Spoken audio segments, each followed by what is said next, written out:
Just give me a minute, ma'am. I'll be sharing it.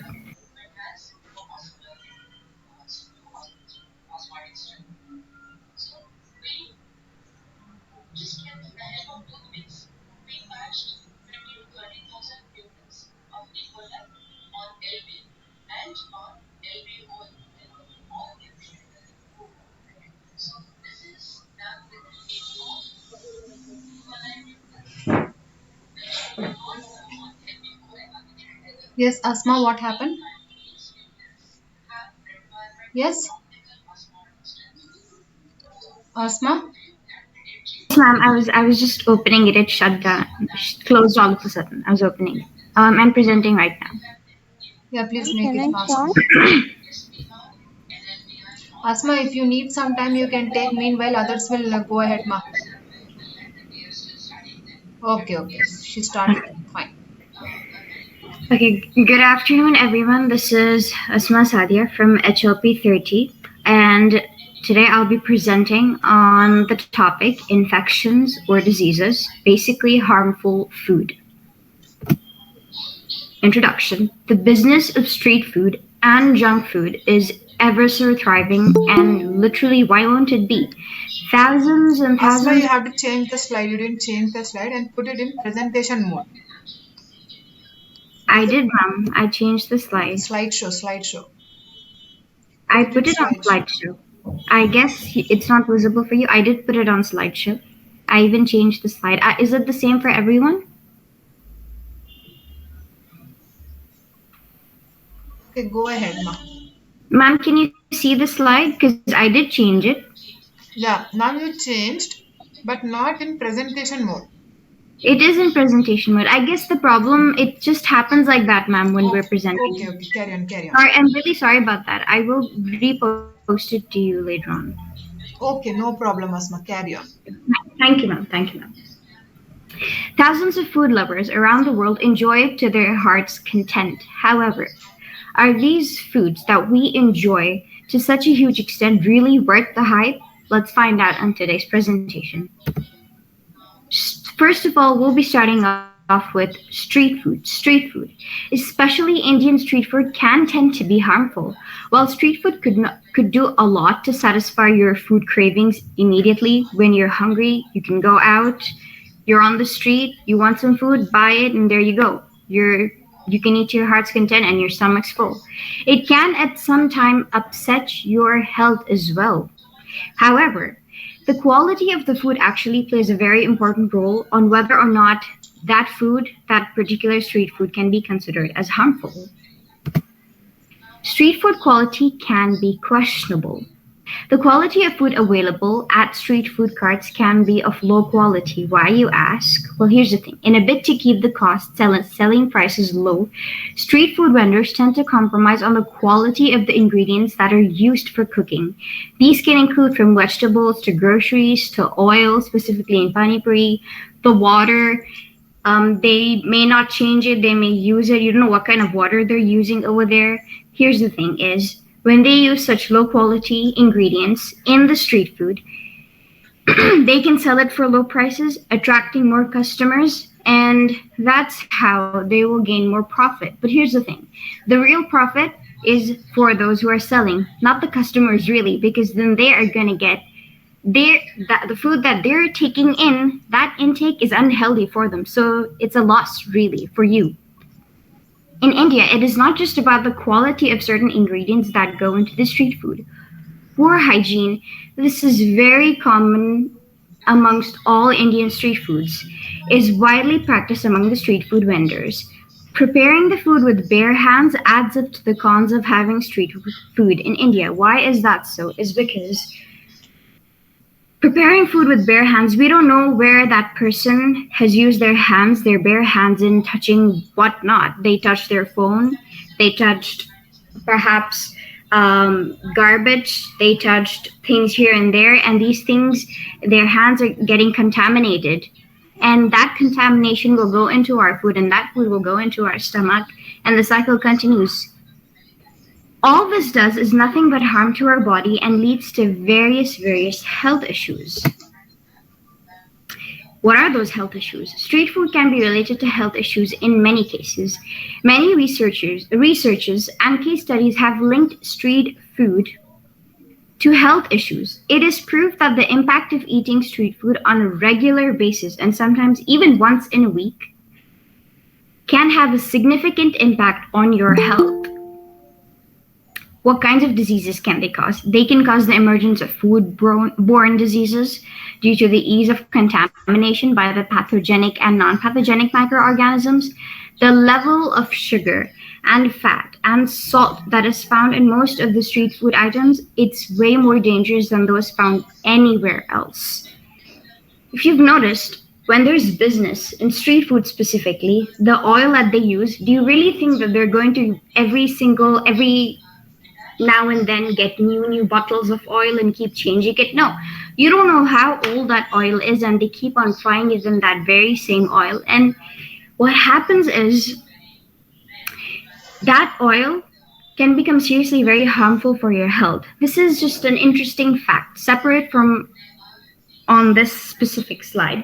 But it's in there are certain countries where they make fast food, and that fast food, the oil that they use over there, over time, the more they cook it, the more it gets thick. So that oil is then sold to where? To petrol stations, and they use that oil in cars. Just imagine how harmful that can be for your health, and that's a true fact. Moving on, other health issues that can be caused due to poor quality of street food is street food can also cause the development of chronic non-communicable diseases, since the street foods usually have high quantities of carbohydrates and fats. So apart from bouts of food poisoning and other gastric issues, street food can lead to severe health complications if they become a daily habit, accompanied by a lack of exercise. Moving on, junk food. Junk food is always readily available for a hungry stomach, and it is heavily consumed by an enormous number of people all over the world. You're hungry, you're craving for something, you need something in an instant, a packet of biscuit or a pack of juice. It is this overload consumption of junk food that can cause other kinds of misfortunes. Let us have a look at some of the most common health issues caused by the consumption of junk food. So junk food affects your energy levels. Junk food doesn't contain the nutrients your body needs to stay healthy. It's all about taste. It's all about the delicacy. And that's it. It does not really matter if it's giving you any kind of health benefits or not. So as a result, you may feel chronically fatigued and lack the energy you need to complete daily tasks.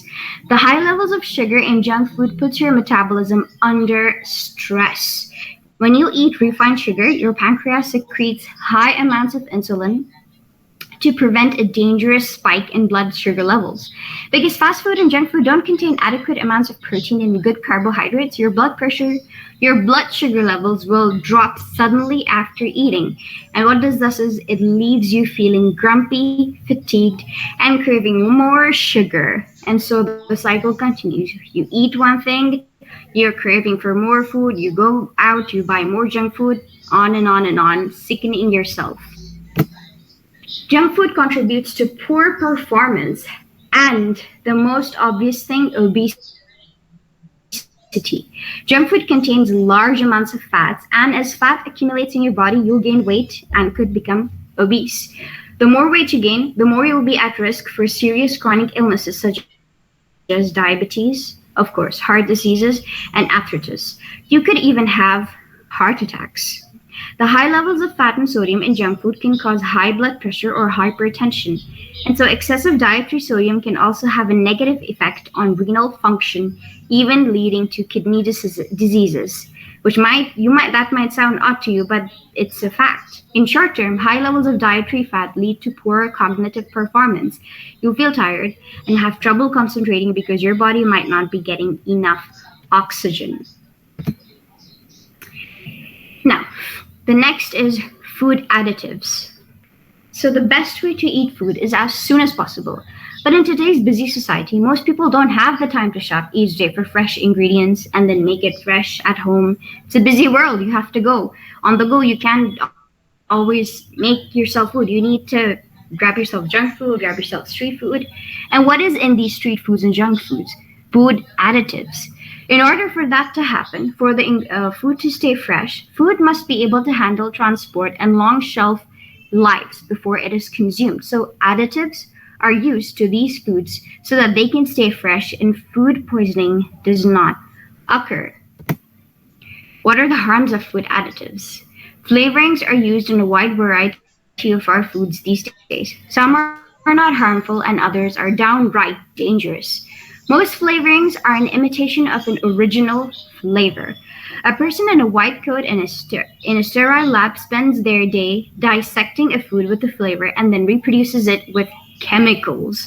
These chemicals are less costly, so you can produce food in huger amounts, more profit. It's all about money instead of a person's health than using natural flavorings from raw material ingredients. So, food additives and preservatives are understood to cause health threats such as lymphoma, seizures, diabetes, migraines, and multiple sclerosis.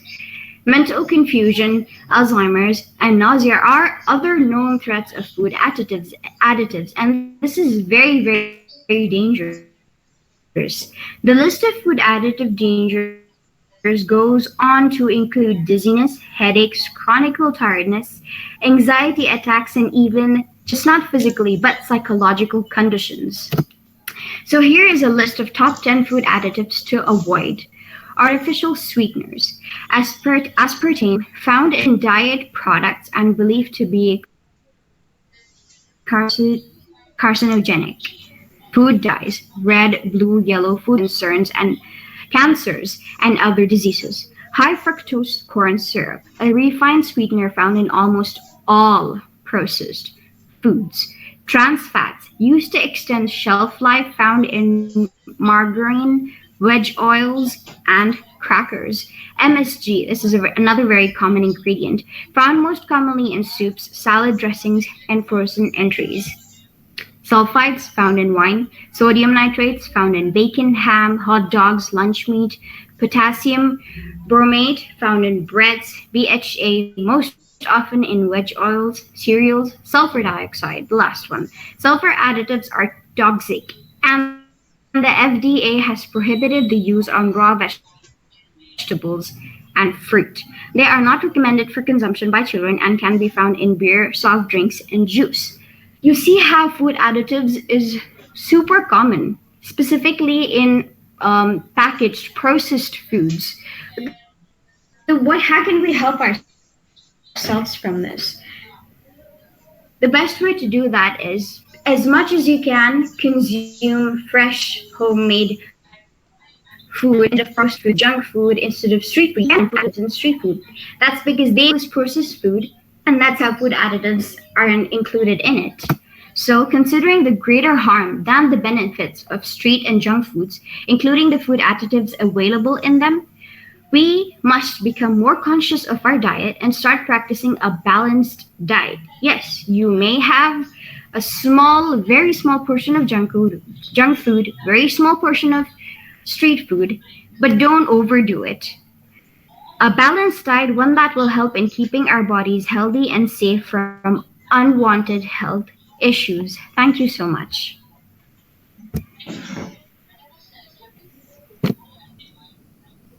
Yes. Okay, Asma. Very good. Really very well done, ma. Yeah. Thank you, ma'am. Next student. Ma'am, I'm sorry.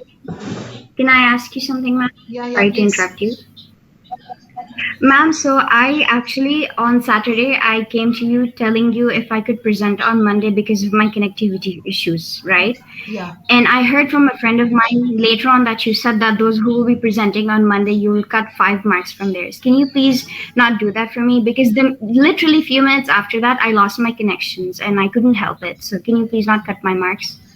Okay, we'll see. I'll talk to Swapna madam about this. Okay. Thank you Okay. so much, ma'am. Asma Thank you so Sadia, much. your name is. You are from HLP, right? Yes, yes, ma'am. HLP Okay. 30. Okay, Thank you fine. so much, Next ma'am. student, yeah. Next student, I'm going to present. Ma'am, can I present it, ma'am? No, I'll do it. Can who you is that? please name? Ma'am, MPCS roll number 22, ma'am, Nabiha. Yeah, please go ahead. All right, ma'am.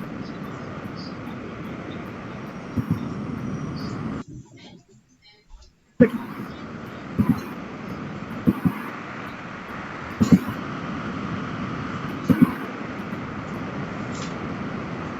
ma'am, is it visible? Yes, it is visible. Put it in Ma'am? PowerPoint presentation mode. Okay. Okay, ma'am. Yes, ma'am. Just a minute. Okay, so my name is Nabiha Khan. I'm from BSc MPCS roll number 22. The topic for today is microbes for wealth, boon to mankind. Let us see what actually is microbes or term microbiology. What term is it? So scientific study of these microorganisms is termed as microbiology. It is concerned with the structure, function, and classification of these organisms and with ways of controlling and using their activities. Microbes live among us. In our food, they they live in our food, cleaning up our waste, killing pests, making medicines, in the making of such things as leather, soya sauce, cheese, and paper. In our bodies, microbes can do anything they want, wherever they want. Without microbes, human wouldn't be alive. Microbes include a diverse group of simple life forms such as protozoans, algae, molds, bacteria, and viruses. Though pathogenic microbes are harmful, as they invade and grow within other organisms, causing diseases that kill humans, other animals, and plants, they provide many welfare to the human society.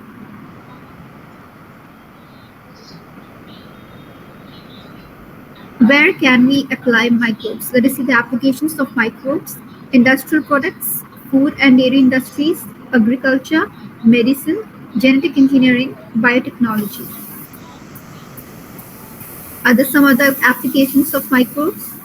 Generation of oxygen in the atmosphere, recycling nutrients stored in organic matter to an inorganic form, fixed nitrogen form from the atmosphere into a usable form.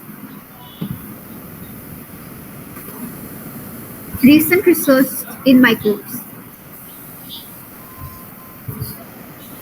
On May 23rd, 2011, they discovered using bacteria to generate energy is a significant step closure following a breakthrough discovery by scientists at the University of East Anglia. This can be used to generate power.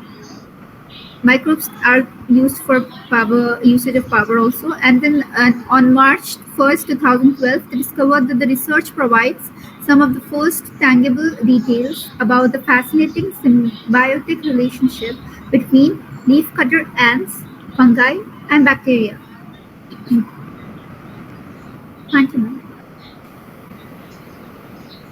Okay, what is the name of your topic?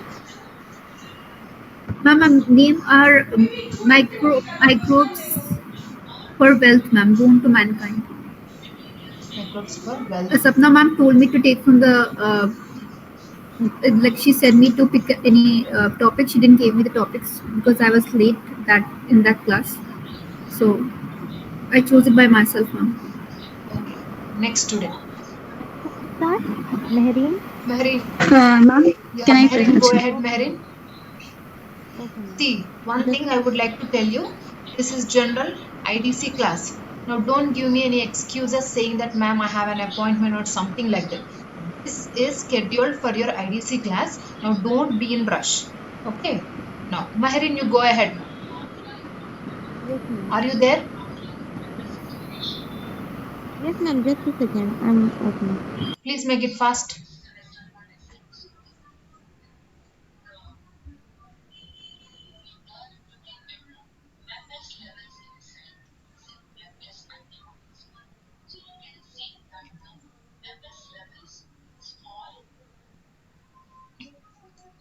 Are you speaking? Your voice is not audible, Mehreen.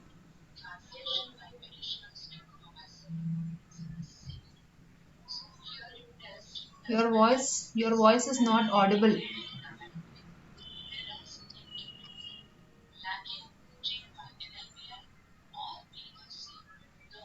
Unmute.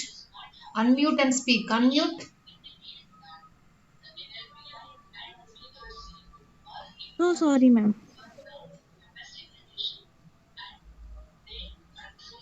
Good afternoon, everyone. Myself Mehreen Sultana from BA EPP third year, roll number 10, Microbiology, Health and Wealth.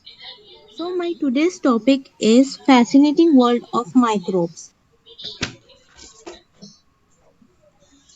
Microbes are organisms that are too small to be seen without using a microscope. So they include things like bacteria, algae, and single cell eukaryotes, cells that have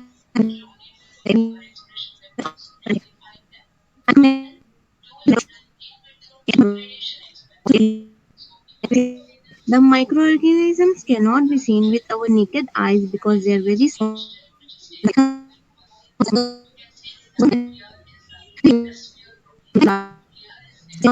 Mehreen, your voice is completely breaking. You plus rejoin. You just rejoin, ma. You stop presentation, rejoin. Meanwhile, please check the connectivity issues. Meanwhile, others will start with this presentation. Yes, Yeah, ma'am. Can I do? Okay, ma'am. Iram. Yeah, Iram, go ahead. Yes, ma'am.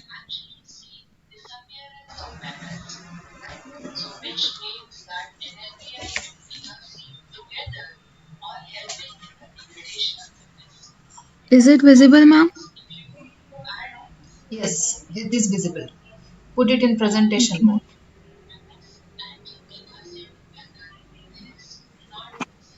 Is it better, ma'am? Yes, ma. Yes, go ahead.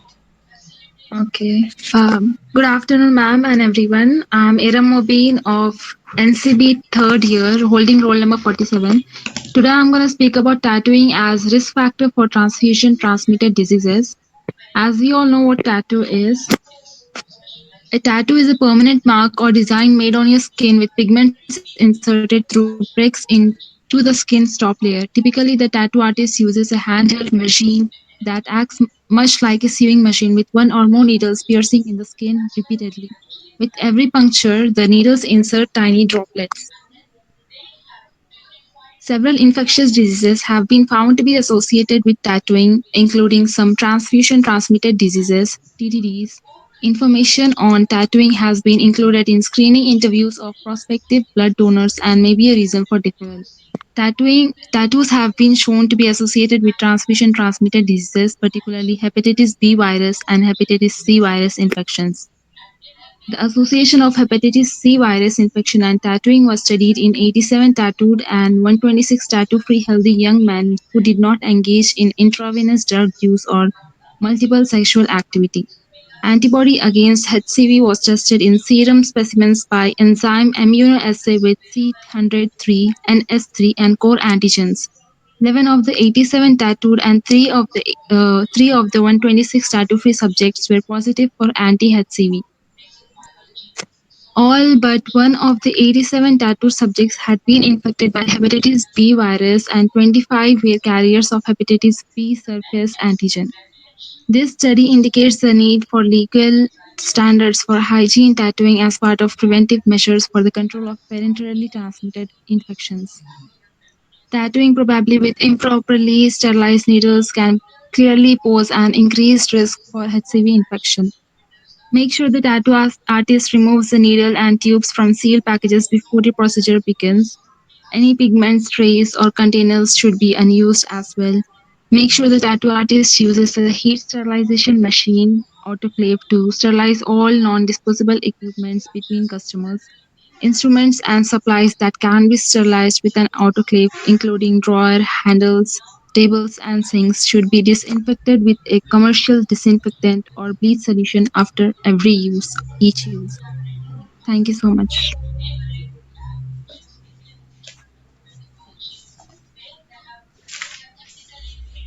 Done, ma'am. Okay. Mehreen is there? Mehreen. Ma'am, should I stay in the meet? Yeah, why don't you stay in the meet and listen to others' presentation? It is a respect, type of Uh, respect you are giving to them. Meherin? okay, ma'am. Meherin, your voice is not audible. I don't know whether you are speaking or not. Are we able to hear her voice, any one of you? No, ma'am. Ma'am, can I?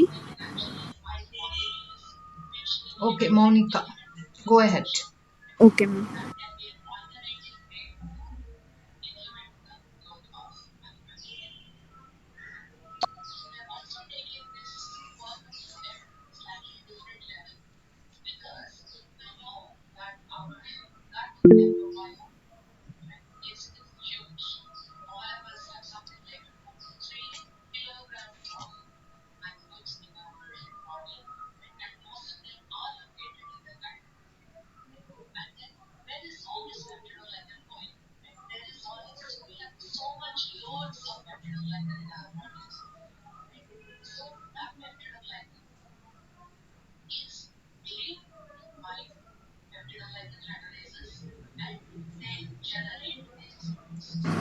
Ma'am, is my screen visible? Yes, yes, it is visible.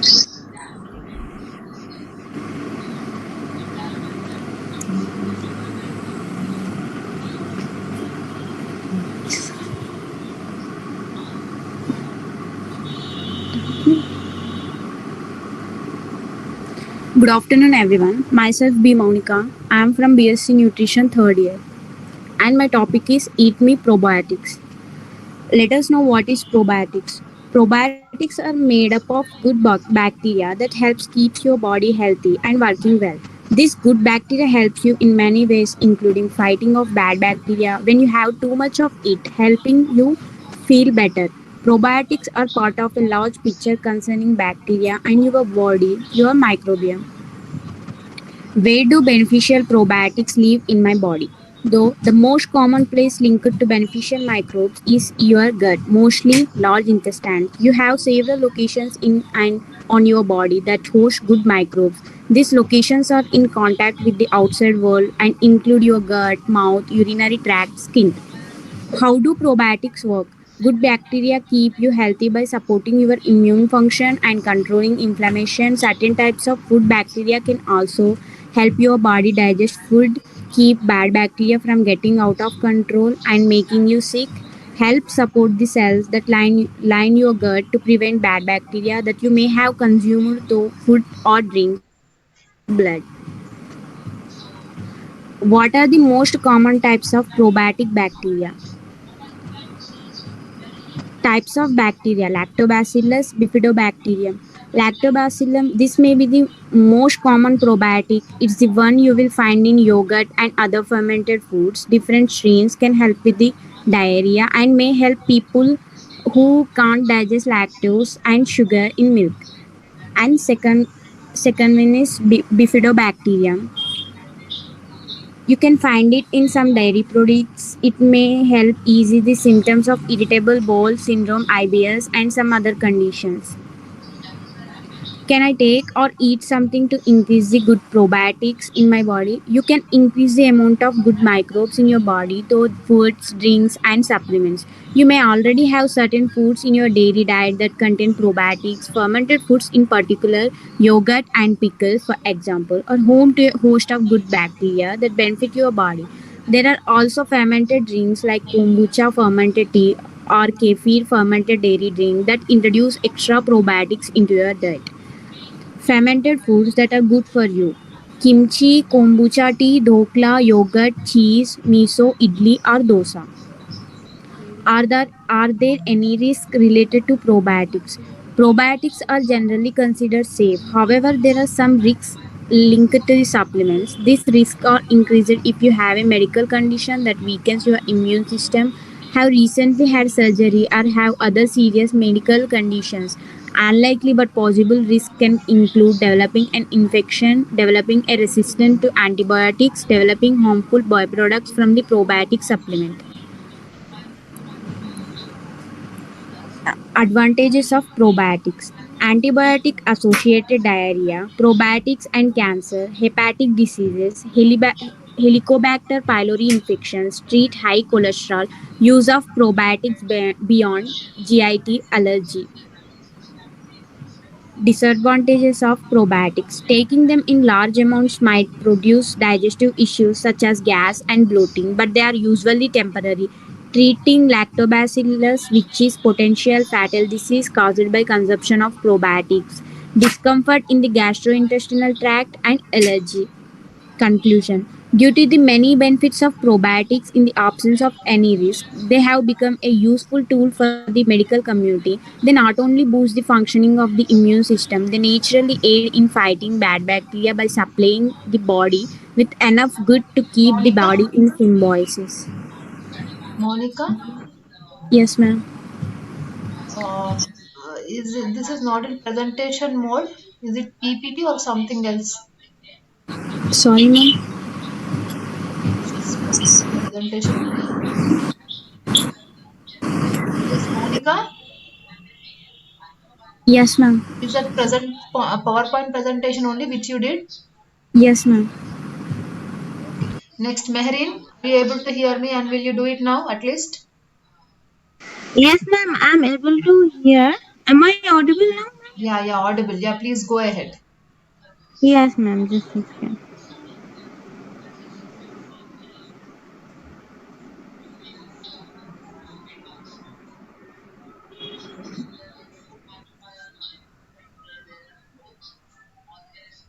Is my screen visible now, ma'am? Yes, yes, Ma, it is visible. Go ahead. Okay. Good afternoon, everyone. Myself, Mehreen Sultana from BA EPP final year. My roll number is 10. So, my today's topic is fascinating world of microbes. Microbes are organisms that are too small to be seen without using a microscope. So they include things like bacteria, archaea, and single-cell eukaryote cells that have a nucleus like an amoeba or a paramecium. Microbes come in a huge variety of shapes, everything from rod to spheres, even corkscrew shapes. The microorganisms cannot be seen with our naked eyes because they are very small in size. Some of these, such as fungus growing on bread, can be seen with a magnifying glass. Others cannot be seen without the help of a microscope. That is why these are called microorganisms or microscopes. Microbes differ from each other not only in size but also in structure. The most common types are bacteria, viruses, and fungi. There are also microbes called protozoa. These are tiny living things that are responsible for diseases such as toxoplasmosis and malaria. Microorganisms differ from each other not only in size but also in structure, habitat, metabolism, and many other characteristics. While we typically think of microorganisms as unicellular, there are also many multicellular organisms that are too small to be seen without a microscope. Microbes help keep the planet healthy by recycling waste and supplying nutrients.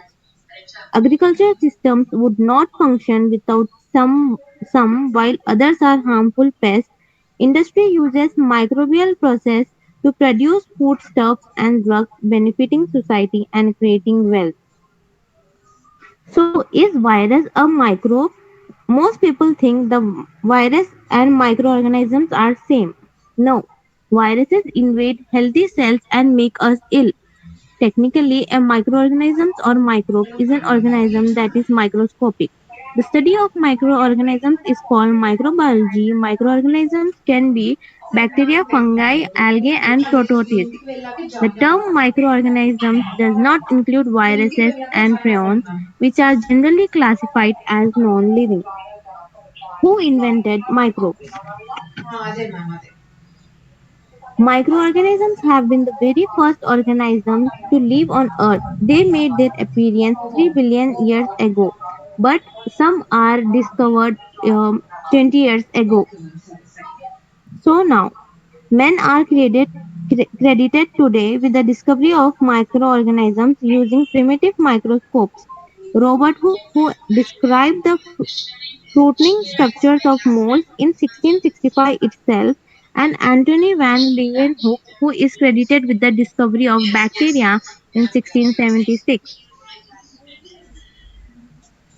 So, all microbes are not healthy and all doesn't make us ill. Some microbes make us sick, others are important for our health too. The most common types are bacteria, virus, and fungi. There are also microbes called protozoa. Conclusion. So I conclude by understanding that microbes are very tiny living things which are invisible and naked to our eyes but plays a very major role in our lives. Some microbes are healthy and some make us sick.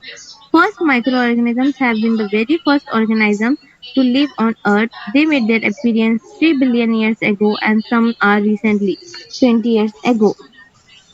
Thank you. I'm thankful to Swapna ma'am and Navina ma'am for introducing us to such fascinating and helpful facts and topics related to our health. Thank you, ma'am. Okay, Meherin, fine. Next, who is going to present? Ma'am, can I present, ma'am? Ma'am, can I Yeah, present? Ma'am, can I present? why are you rushing like that? You have to wait.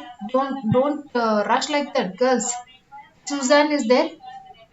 Iram, you finish. Yes, Rasha, ma'am. Rasha Khan. Oh, yes, ma'am. Yeah, please start. Go ahead with your presentation. Okay, thank you, ma'am.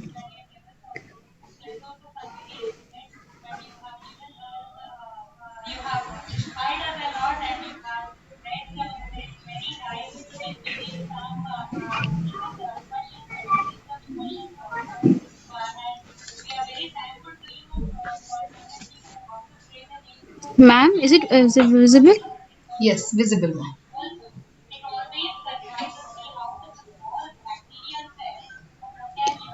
Good afternoon, everyone. I'm Rasha Khan from GCZ, and my topic is disinfection. The process of destruction of pathogenic microorganisms by direct exposure to two chemical and physical agents are called as disinfection. The agents used to achieve this state is called disinfectants. Chemical disinfectants, which can be safely applied to skin and mucous membrane and are used to prevent infection by inhibiting the growth of bacteria and are called antiseptics. Not all disinfectants are capable of sterilizing, but all disinfectants are employed with the hope of disinfecting.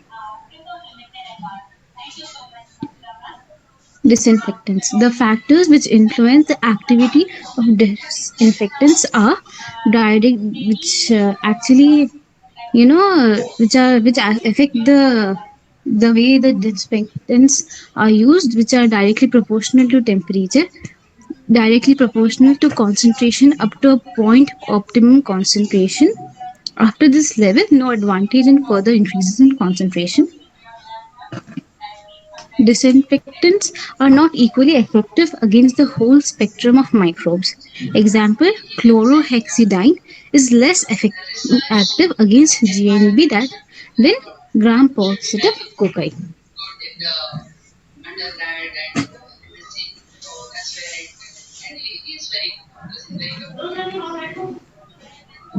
There are wait, there are three types of disinfectants: low level disinfection, intermediate level disinfection, and high level disinfection. Low level disinfection. Low level disinfectants kill most of the vegetative bacteria and some fungi enveloped viruses. Example, hepatitis B and C, hantavirus, and HIV. Low level disinfectants do not kill mycobacteria or bacterial spores. Low level disinfectants are typically used to clean environmental surfaces. Intermediate level disinfectants. Intermediate level disinfectants kill vegetative bacteria, most viruses, and most fungi, but not resistant bacterial spores. There are two intermediate level disinfectants which we use every day for disinfecting our routine stuffs: phenols and alcohols. Phenolics are not recommended for semi-critical items because of lack of validated efficacy data for many of the available formulations and because the residual disinfectant on porous materials may cause tissue irritation even when thoroughly used. Phenol can be not used for our daily purposes but we can use to clean uh, which clean stuff which have large an amount of bacteria which cannot be removed from the low level in disinfectants. Alcohols. Alcohols refers to two water soluble chemicals, ethyl alcohol and isopropyl alcohol. These alcohols are rapidly bactericidal rather than bacteriostatic against vegetative forms of bacteria.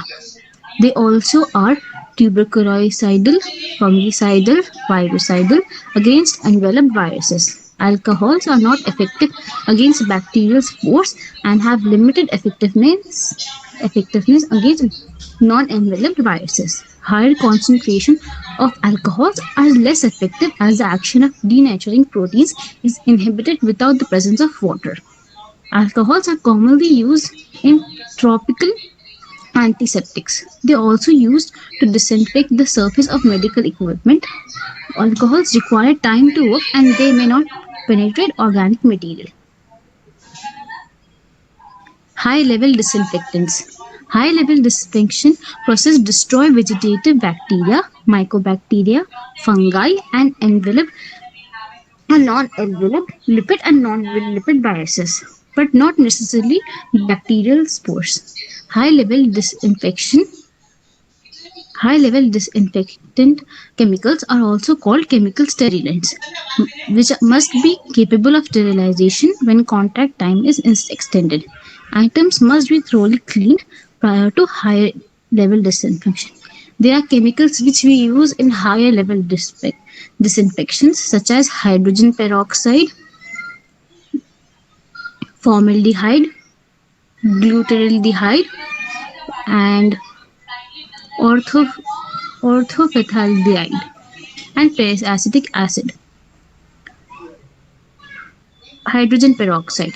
Peroxides, such as hydrogen peroxide, are often used in antiseptics to clean wounds. The activity of peroxides is greatest against anaerobic bacteria.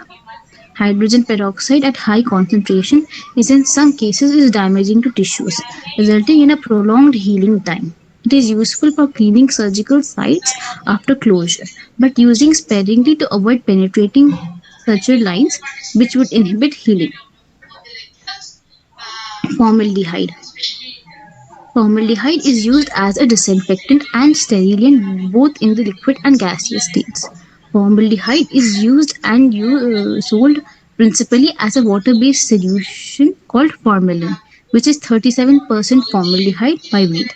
The active solution is bactericidal, tuberculosidal, fungicidal, virucidal, and sporicidal. Periacetic acid. Periacetic or peroxyacetic acid is characterized by a very rapid action against all microorganisms. A special advantage of periacetic acid is it has no harmful decomposition products. That is acetic acid, water, oxygen, hydrogen peroxide. And these or compositions does not leave any residue.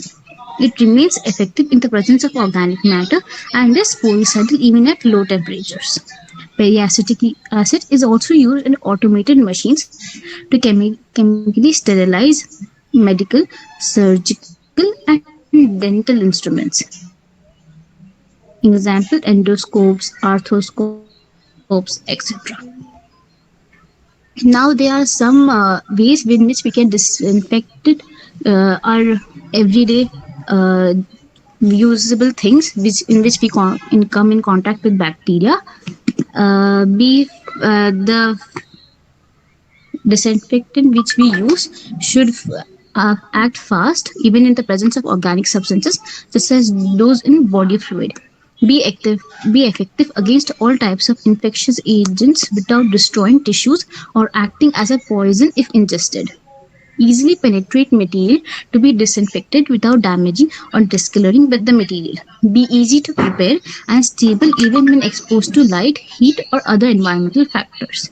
Use chemicals which are inexpensive and easy to obtain and use. Chemicals should not have any unpleasant odor. Thank you.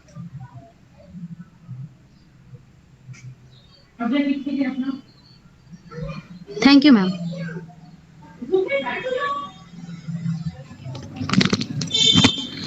Okay, Marine, who is the next person who want to give PPT? Ma'am,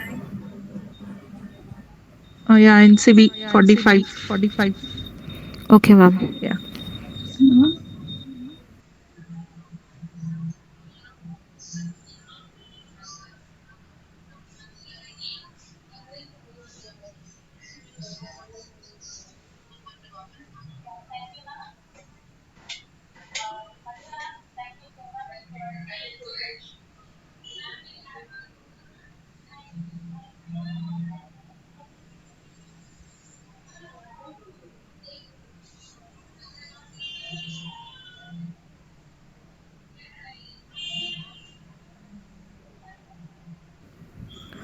Ma'am, is my voice audible? Yes, yes. Green and voice both are audible. Okay. Yes, ma'am. Um, Good evening, everyone. My name is Susanna Kiran. I'm from Nutrition BSc final year, and today my topic is fermented beverages.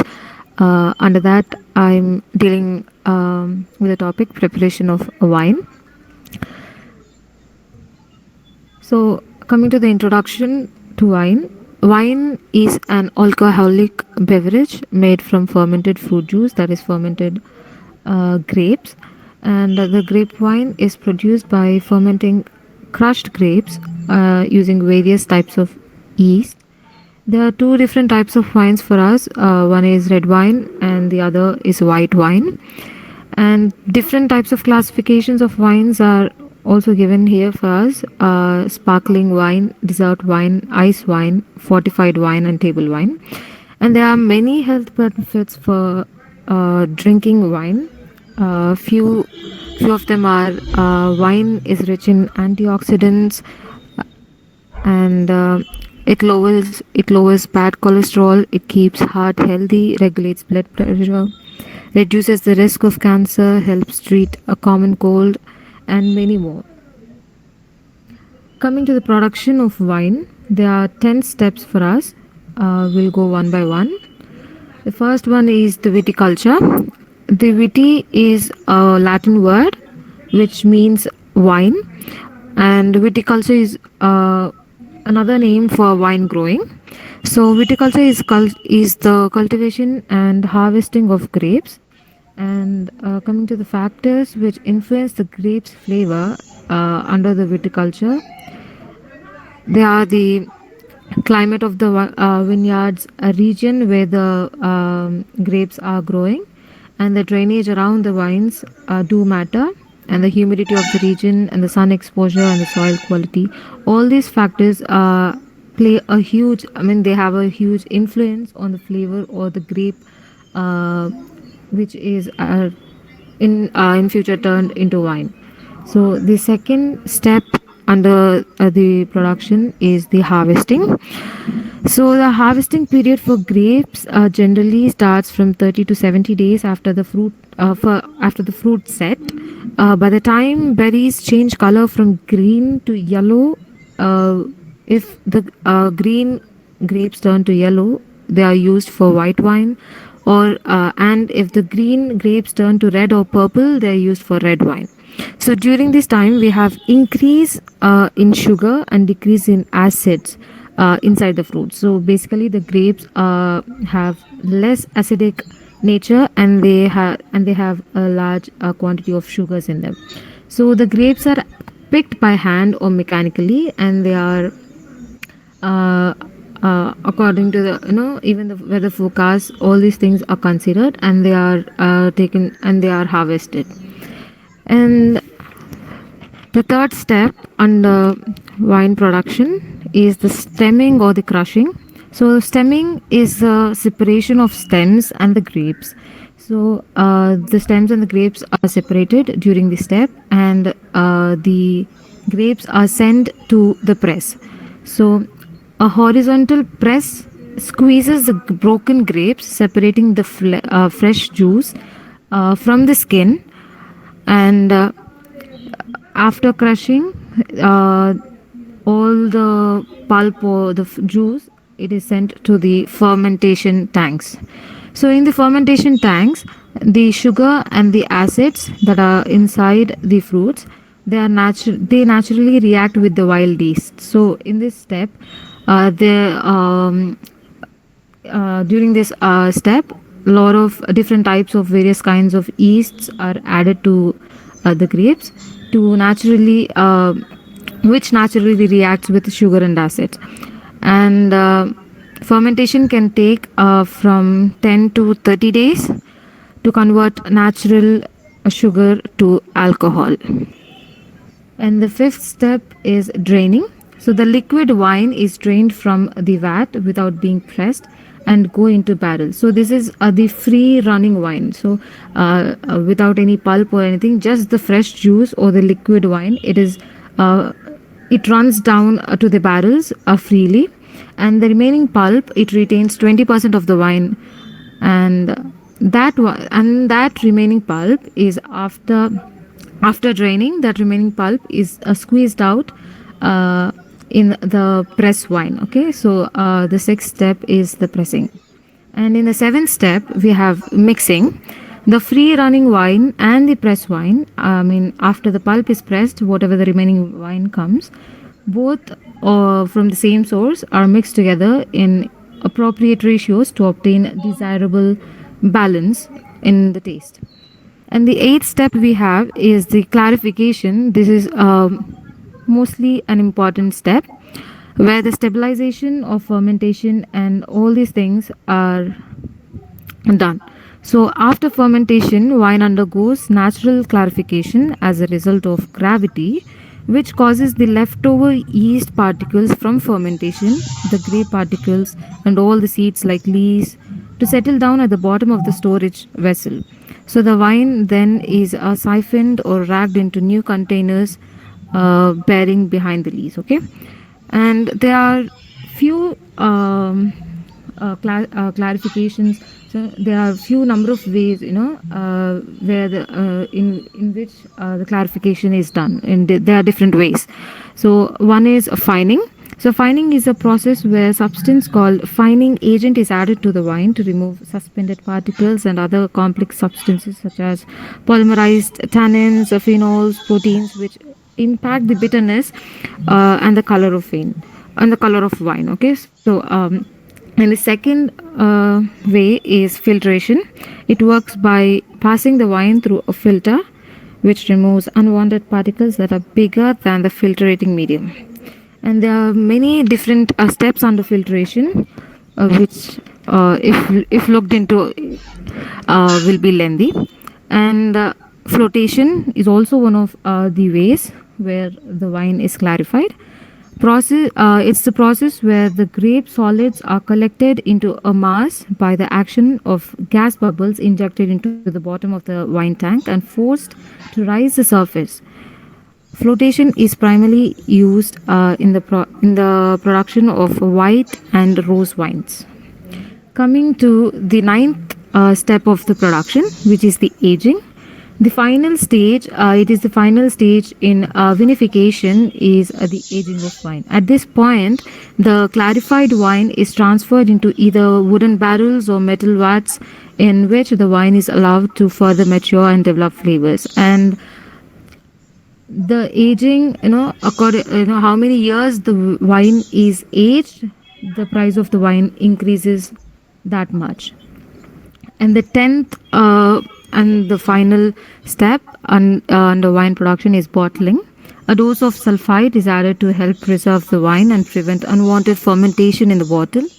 The wine bottles are traditionally sealed with a cork.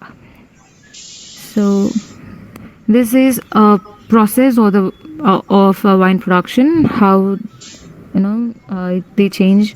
The grapes are added into a machine, and then the stemmer or the crusher happens, and then they are transferred to fermenting vat where the alcoholic fermentation happens, and then the press and the fermenting vat, then again coming to aging and bottling. So this is the process of how the wine production occurs. Thank you, ma'am.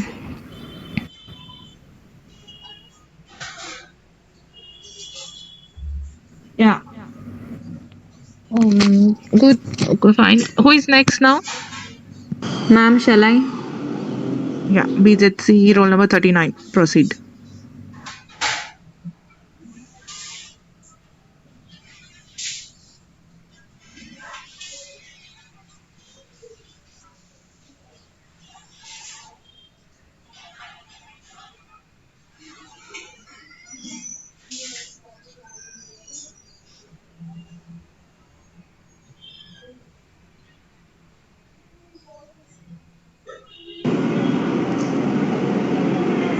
Ma'am, is it visible? Yes, it's visible. Sanitization.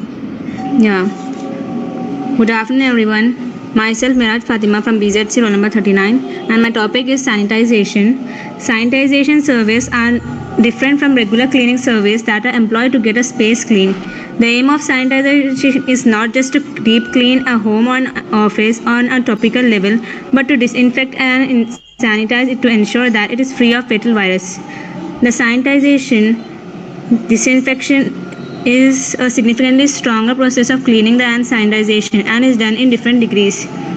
The surveys are executed by trained professionals who practice adequate safety measures. Freedom from virus spread inside home or office. The sanitization service use hospital grade chemicals to sanitize any given space, which guarantees intended results.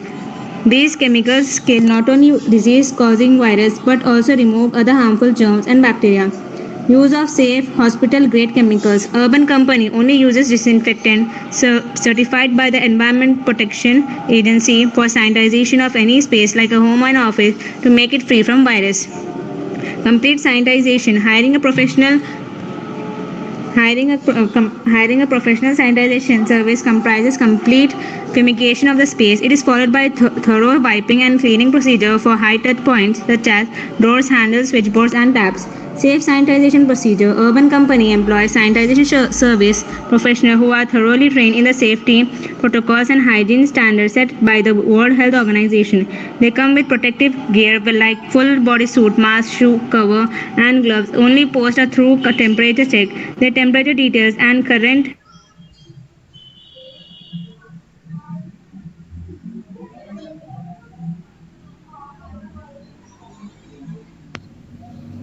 What happened? Your voice is not coming?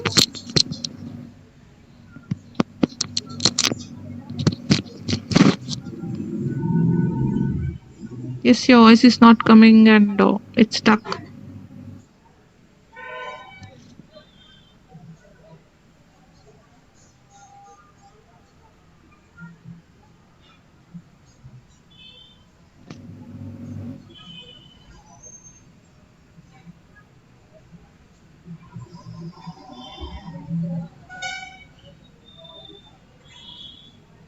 Okay. Anyway, like, are you able to hear girls, others?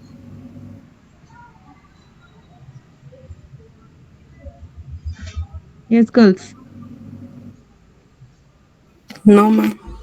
Yeah, okay. I think she got disconnected. Can the next girl give? Ma'am, can I? Yeah, BZC 42. Okay. Otherwise, you just ask her whether she'll continue.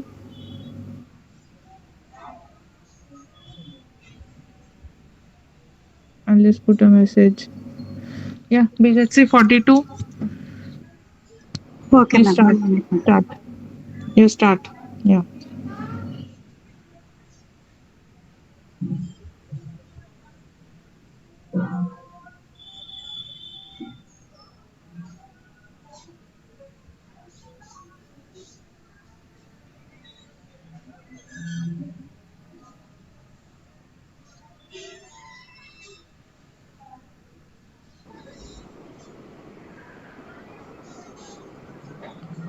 Ma'am, can you see my screen, ma'am? Yeah, I can see. Microbiology, health and wealth. Yes, ma'am. Continue. Good evening, everyone. This is Srivarsha from BZC. My topic is observing microorganisms. So, first of all, what is microorganisms? A microorganism is a living organism that can only be seen using microscope. Microscopes are incredibly diverse and include bacteria and fungi as well as archaea and some amoeba. We have some objectives for seeing microorganisms. While some eukaryotes, such as protozoa, algae,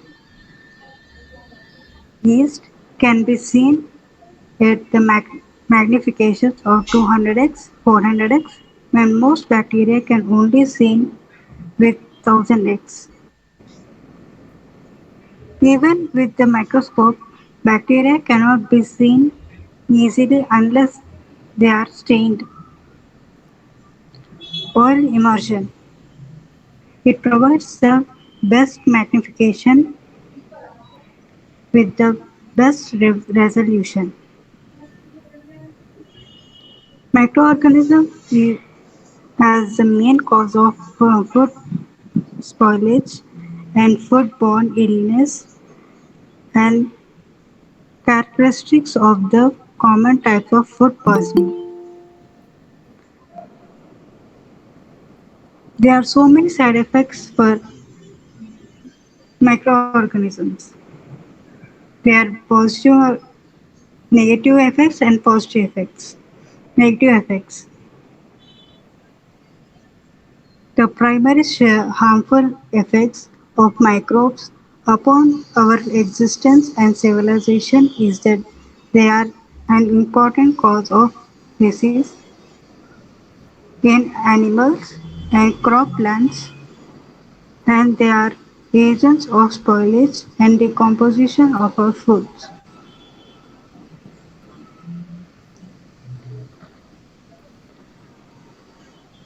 The microbes play an important role in our body shape by helping us digest and ferment. They are very important to our life. We depend on bacteria to help in the digestion of food for plant growth and to help us make foods and medicines. They are able to capture some nutrients the plant cannot.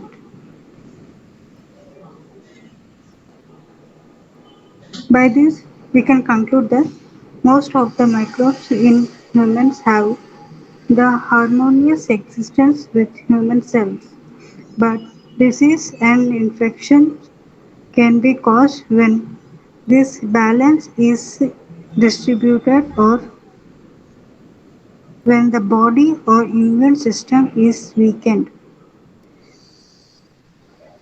Thank you.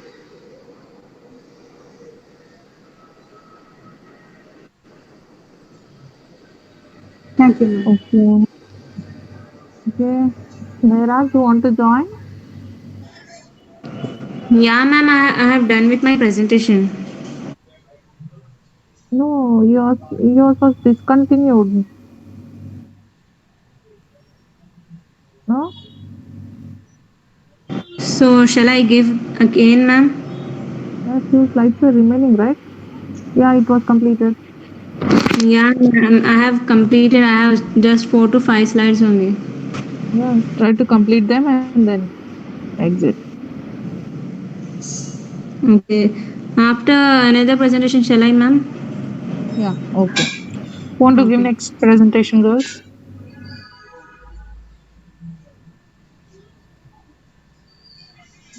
Girls, all are Ma'am, done? can I present? No, ma'am. Yeah, NCB 34. Yeah, go for it.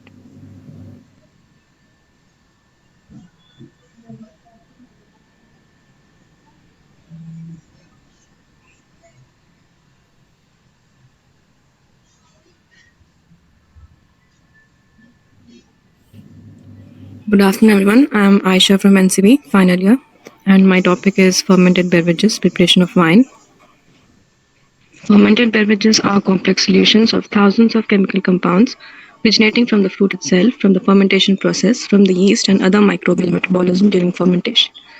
Fermented beverages constitute one of the widely accepted drugs all over the world. Human beings have been drinking wine for quite a long time. Wine dates back to ancient Egypt, Greece, and Rome. People love wine for its intoxicating effects and high-end flavor. Objectives: to know about fermentation process in detail, to learn the step-by-step procedure of wine preparation, and to find out if wine is beneficial for health. So let us get to the first objective. What is fermentation? Fermentation refers to the process all alcoholic beverages must undergo to turn sugar into alcohol. Fermentation is when yeast compounds convert glucose into ethanol and carbon dioxide. This is the most critical part of the entire process. A yeast cell will turn approximately 55% of the sugar it eats into ethyl alcohol and the remaining 45% into carbon dioxide gas and other byproducts. For every fermentation process, yeast is a must, a one-celled living organism. It eats, reproduces, and gives the wine life. Yeast creates all kinds of effects and processes resulting in different flavors. So if we take two identical batches of grapes from the same block of wine, the yeast in each batch will still produce the wine with differences. Preparation of wine. Every wine harvest includes its basic wine-to-wine steps. The first step is pick the grapes. Most vineyards will start with white grapes and then move to red grapes. The grapes are selected in bins and then transported to the crushing pad. And this is where the process of turning grapes into juice and then into wine begins. The second step is crushing the grapes. No matter how or when the grapes are picked, they'll all get crushed in some fashion in the next step, the destemmer, which is a piece of winemaking machinery that does exactly what it says, removes the stems from the clusters and lightly crushes the grapes. The third step is fermenting grapes into wine. For red and white wines, yeast is added to the vat so that fermentation can take place. Then the carbon dioxide is released during fermentation, which causes the grape skins to rise to the surface. So winemakers must punch down or pump over the cap several times a day to keep the skins in contact with the juice. The grapes are pressed after fermentation is complete, and after racking to clarify the wine, the reds will spend several months aging in barrels. The fourth stage is aging the wine. Flavors in a wine become more intense due to several of these winemaking choices. Aging for several years versus several months. Aging in stainless steel versus oak, aging in new oak versus neutral or used barrels. The fifth and final step is bottling the wine. When the winemaker feels a wine has reached its full expression in aging, then it's time to bottle the wine for consumption. Now that we know the process of wine preparation, the most common question is, why is there a need for wine to be fermented? This is because the sugar can be transformed into ethanol. This transformation takes place through the metabolic process caused by the yeast, which feeds on the glucose and fructose existing in the grape, and through its metabolic action, mainly ethanol is obtained. In its first fermentation, the wine accumulates foam in its top layers and looks like it's boiling, and together with the alcoholic volume, the wine takes on its bouquet and aroma, as well as body, smoothness, and taste. Dangers of too much alcohol. Too much of anything is dangerous, especially alcohol, because alcohol can affect the mind and body in many ways.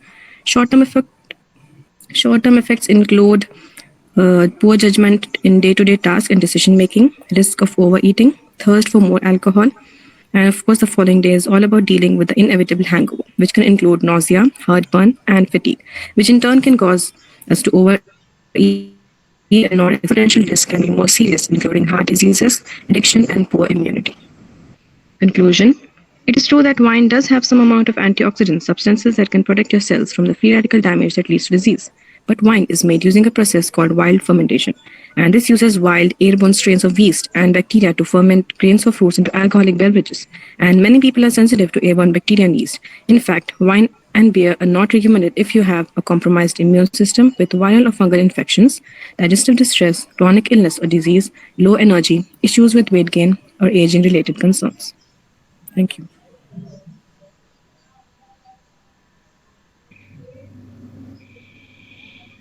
Okay, Aisha. Who is the next person who want to give? Ma'am, should I?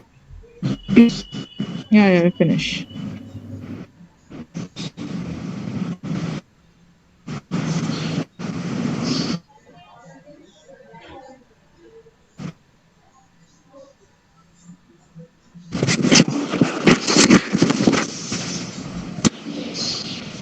Good afternoon, everyone. Myself, Merat Fatima from BZC roll number 39. My topic is sanitization. Sanitization service are different from regular cleaning service that are employed to get a space clean. Merat, The you aim of can sanitization is. Yeah, Merat, you ma'am. can start from where you have left. Okay.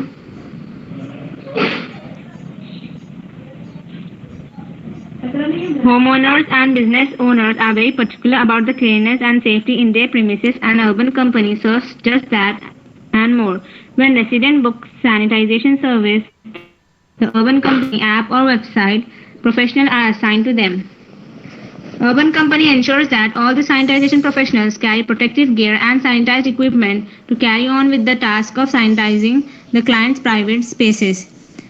Urban Company's home sanitization service begin with fumigation and fogging the designated space with Environment Protection Agency. After fumigation is done, the sanitization service professional will spray and wipe clean all high frequency touch pain points of the area like door, handles, switch, tap, etc. We recommend all homeowners keep away all food items and clothing or laundry safely during the service. We also suggest that no person or pet enters the sanitized area for at least 1 hour after the service. Urban Company also offers commercial sanitization and office disinfection service to Hyderabad-based business owners. Thank you.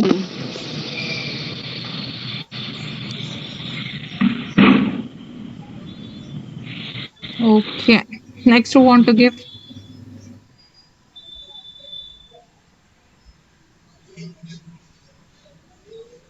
Yes, girls, all are done.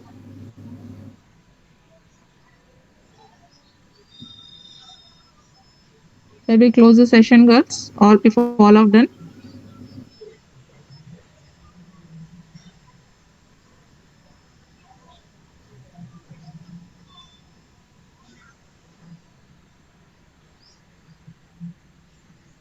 Yes, girl. GCM 11 is done, no?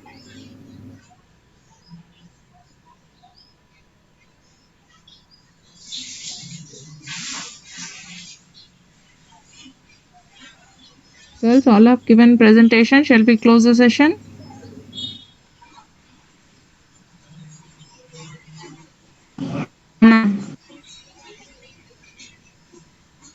Okay, okay, girls. So we are done with our internals. Let's see. Let's look forward for externals. All right. Navina has to finish her syllabus. She might take a class on Saturday and then we will disperse. Okay, girls.